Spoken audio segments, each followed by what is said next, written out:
Nosotros somos el equipo número 7 y mi equipo está formado por Andrés Pérez, Mario Miranda y un servidor, Alberto Valderrama. Esta es la práctica número 4, se llama encoder incrementable.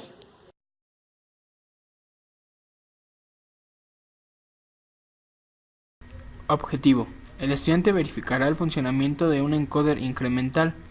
Obtendrá la velocidad de un motor de imán permanente, convencional, a partir de la señal visualizada en el osciloscopio y la comparará con un tacómetro digital.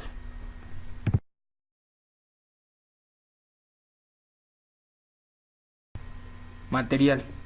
Un motor de imán permanente con encoder, un multímetro, una fuente regulable de 0 a 24 volts, un osciloscopio, un tacómetro digital, cables para osciloscopio y caminas para conexión.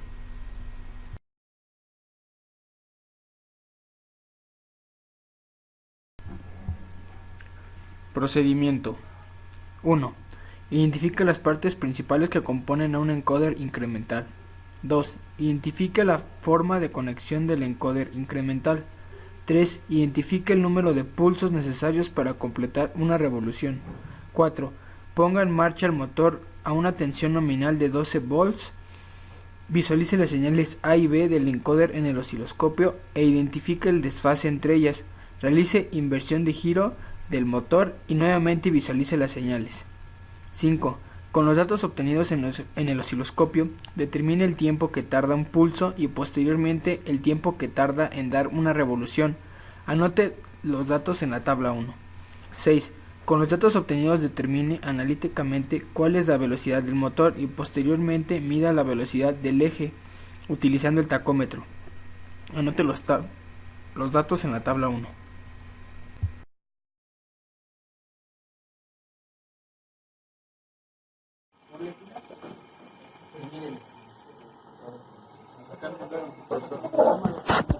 ¿Ya? ¿Escucharon la explicación? No. ¿No?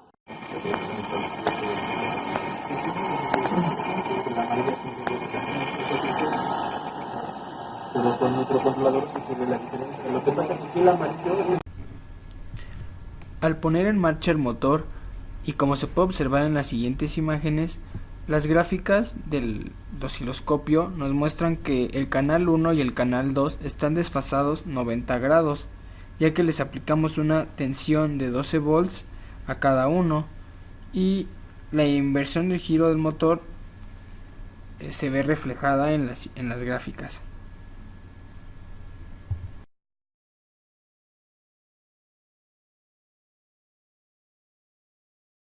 Primero hay que saber qué es un encoder.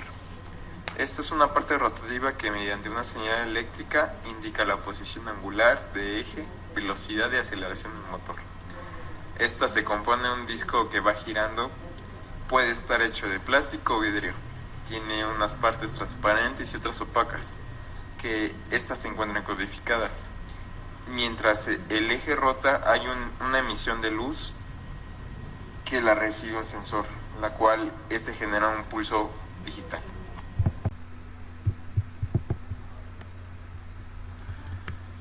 Tenemos que tomar en cuenta dos diferentes tipos de encoders. Uno es el incremental, el cual mide el valor de los ángulos. Este no proporciona inertes posiciones absolutas para una señal.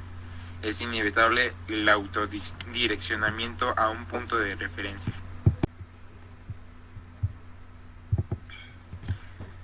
El otro tipo de encoder que debemos considerar es el rotativo absoluto. Este es capaz de ofrecer valores de posición únicos. Este logra escanear la posición del material. Todas las posiciones de este sistema corresponden a un código establecido. Ahora vamos a explicar qué es el PWM. El PWM es la modulación por ancho de pulsos. Es una técnica en la que se modifica el ciclo de trabajo de una señal periódica, ya sea para transmitir información a través de canales de comunicación o para controlar la cantidad de energía que se envía a una carga. Tacogenerador. Principio de funcionamiento. Es un sensor para medir la velocidad angular Su funcionamiento se basa en convertir la energía rotacional del eje en cuestión de energía eléctrica, proporcional a la rotacional y que puede ser fácilmente medida. Para generar la corriente a partir del giro, se acopla al motor o eje que se va a medir, una espira situada dentro de un campo magnético fijo. Al girar el motor, la espira girará en el interior del campo magnético, lo que provocará una corriente eléctrica. Existen dos tipos de tacogeneradores, los de alterna y los de continua.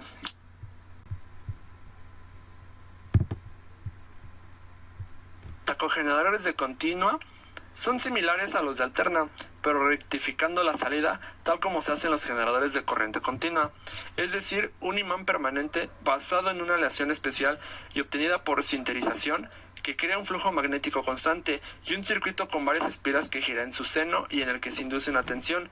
La conexión de salida se va conmutando periódicamente de forma que se obtiene una tensión continua cuya polaridad depende de la velocidad de giro y cuya amplitud es proporcional a esta.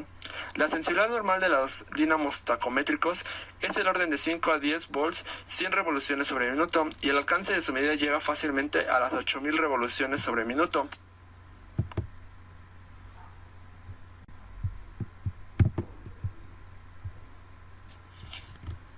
Tacogeneradores de alterna son similares en su fundamento a un generador de energía eléctrica. La salida es en forma de tensión variable tanto en amplitud como en frecuencia. Esto hace que una disposición de este tipo sea poco práctica, porque a bajas velocidades de rotación, por ejemplo, la amplitud será muy pequeña. Para tener solo amplitud variable y la frecuencia constante, se emplea una disposición similar a la de un motor de inducción bifásica, donde hay dos devanados a 90 grados, pero que se comporta como un motor monofásico. Si el devanado de excitación se alimenta con una corriente alterna de amplitud estable y frecuencia W, a girar el rotor con una velocidad WA, se obtiene en el inducido una tensión, es decir, se trata de una tensión de referencia igual que la de excitación y amplitud proporcional a la velocidad de giro. La sensibilidad de los tacómetros de alterna es de 3 a 10 volts sobre 100 revoluciones sobre minuto, dado que son sensibles a la temperatura variando la resistencia de los devanados y con ella la corriente de excitación.